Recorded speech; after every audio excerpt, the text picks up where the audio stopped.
So, look at that. We've got a bonus video today because I've got some big news for Nintendo Switch and Switch 2 owners. Dispatch, which was a critically acclaimed and successful indie game that came out last year, is now available on the Switch as well as the Switch 2. And if you happen to have the Switch 2, guess how much it costs to upgrade? $0. So it's the same price whether you buy it for the original Switch or the Switch 2. The Switch 2 will feature the enhanced graphics and all this stuff. Otherwise, it's the same game from what I understand. So that's fantastic news. That's all the story should be, right? Well, not exactly. Not exactly. If that's all the story was, I wouldn't bother filming this video. So it has the description, the first thing mentioning it's a superhero workplace comedy set in modern day Los Angeles, and the writers and directors of Tales from the Borderlands and Wolf Among Us, and features an all-star cast including Aaron Paul, Lauren Bailey, and Jeffrey Wright. And then it says, note, some mature content from Dispatch's original version has been modified. Now, that right there is quite interesting. What exactly would they mean by that? Nintendo has had a history back in the day of censoring games. This goes all the way back to the original NES, with them having to censor out certain religious imagery and stuff like that in some games that came over from Japan. So there is that. Famously, of course, the original release of Mortal Kombat on the Super Nintendo didn't have the blood, and that led to the Sega Genesis version of the game actually outselling the Super Nintendo version. And then they reversed that decision and allowed it in Mortal Kombat 2 and so on. And it seemed like Nintendo has always had that kind of panache, but over the years, they've kind of eased up on it. And now we have games like Cyberpunk 2077, fully available on the Switch 2, works great, has all the content, has all the cursing, has all the nudity that the PC version original had. Fully content complete here. And this came out in 2025, but it seems for whatever reason, Nintendo has decided to go back to their old ways. We have Go Nintendo here talking about it, saying that it has been censored compared to the PC and PS5 versions of the game. So it shows that the digital deluxe edition used artwork that was censored as compared to the deluxe edition artwork on the eShop, which are referring to this artwork here, I suppose, that was censored. I guess we could take a look on Steam. Let me go ahead and pull up the Steam store page here for Dispatch and see if we can see what they're referring to on that. Let's see here. Okay. So, I don't know. The art on that looks pretty similar to me, personally. Maybe I'm missing something with that, but I don't know. I digress. Let's go ahead and play a little bit of the trailer for this game. I'll just pull up on the Steam video here, and we're just going to play a brief little snippet. So this is like one of the story games where you make like choices and all that good stuff. Okay.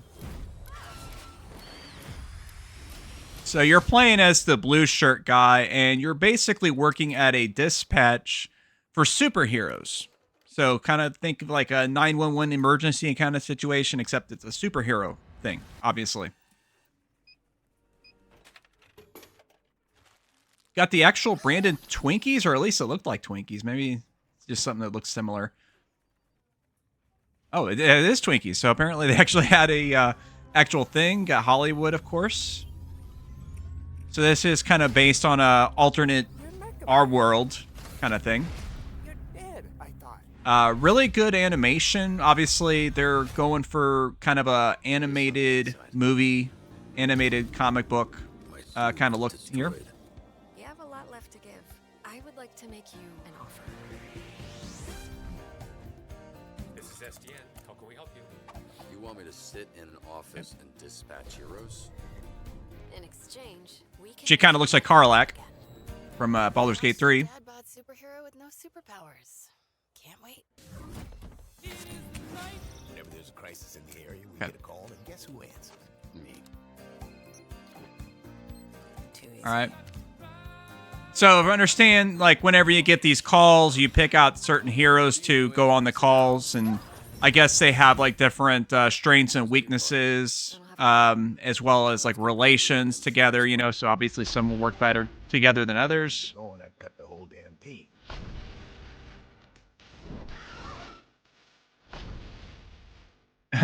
All of you in this room have set this program ablaze with your bullshit. You're right at home behind that desk because you're no hero.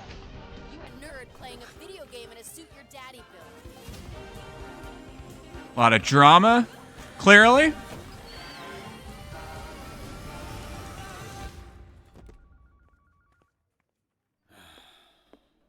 It's got kind of a choose your own adventure aspect where you're choosing different aspects, and You know what? the game story will kind of vary depending on how that goes.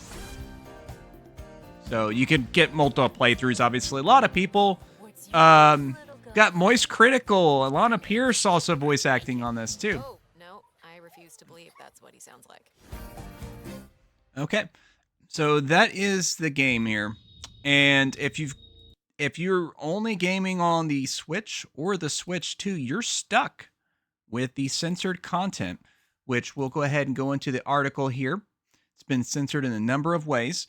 Now, these censorship things in question, you can turn them on manually if you wish to on the PlayStation 5 as well as the PC.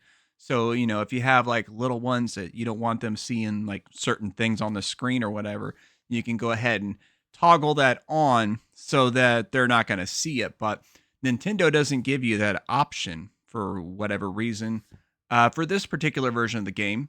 And they had to do this in order to comply. So it's going to show the black bars where there's any nudity, for example. But I guess CD Projekt Red didn't have to do that, did they? No, they didn't. You can totally turn it on or off or whatever. I think it's on by default, if I'm not mistaken. I mean, it is an immature game.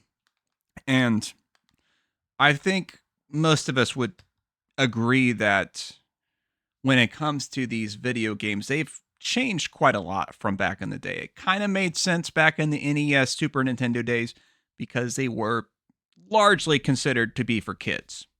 You know, like there were some adults that played video games, of course. After all, it was adults that made those video games. And so they got into the industry, probably played their first video game as a teenager or maybe like a late age kid or whatever. And they enjoyed it and got into the industry and started making their own video games and so on, right? But clearly, like, that was the mindset back then. And then, of course, Sega, they kind of did their thing. They were saying, hey, we want to go out for the target demo that's a little bit older than who's playing the NES, which turned out to be a smart move in the case of the Sega Genesis with it not censoring Mortal Kombat. And I think Mortal Kombat on the Genesis ended up being like one of the best selling games of the year, specifically on the Sega Genesis platform back in 1993 or whatever it was. And that Nintendo kind of had to reverse course a little bit, just a little bit, you know. And then they've kind of done that over the years, and they eventually even published, you know, a few here and there M-rated titles, you know, stuff like Bayonetta, Geist.